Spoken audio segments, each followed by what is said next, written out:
Hi everybody. Well, welcome to Racer Nation's first impression shoe review. If you've seen any of my other shoe reviews, you know that my primary objective is to see how they hold up over 300 miles, so you know how many miles you get for your dollar. However, me and Mizuno go way back. I've worn more Wave Riders than any other shoe, and so when Mizuno came out with this Wave Rebellion release, I was really excited to give it a shot. And since it's a new one, I thought it'd be important to let everybody know my first impressions. So the basics on this one: it's a neutral running shoe, made for roads. It's got moderate cushioning, 8mm drop. The size 12 weighed 9.98 ounces, and for comparison, a Wave Rider size 12 brand new is 12.01, so that's 2 ounces less. Now the cost $180, which is the most I've ever paid for a running shoe.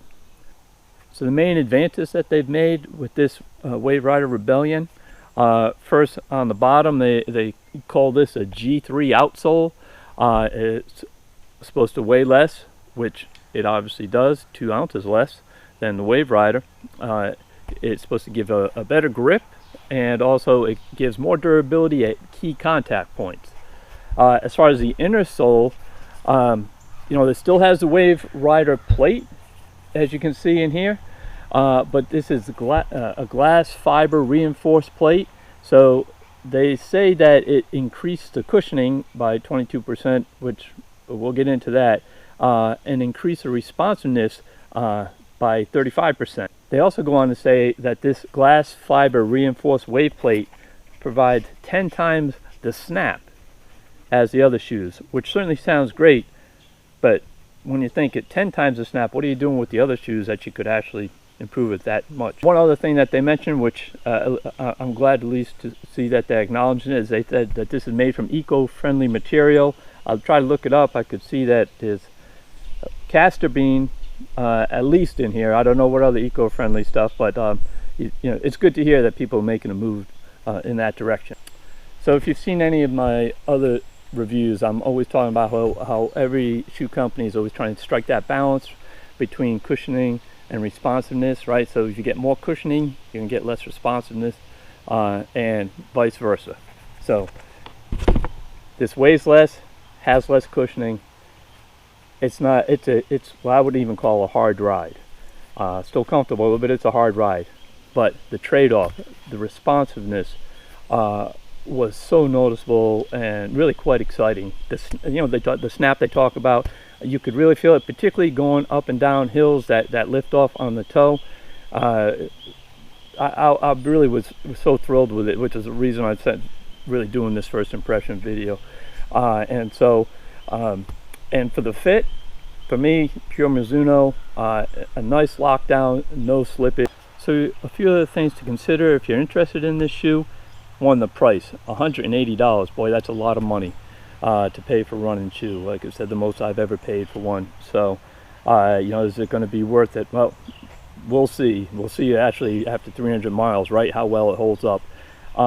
One very important item, probably the most important one if you're thinking about it, this is not true to size. It's kind of surprising to me from Mizuno. Matter of fact, I went in and I just ordered the 12 and I took it home. But if you look at this picture, I went back because when I had the 12 on, I knew it was just longer and larger than I'm used to. And then I compared it to a Wave Rider there in the middle, there's an 11.5 Rebellion on the left, and this is a 12 on the right.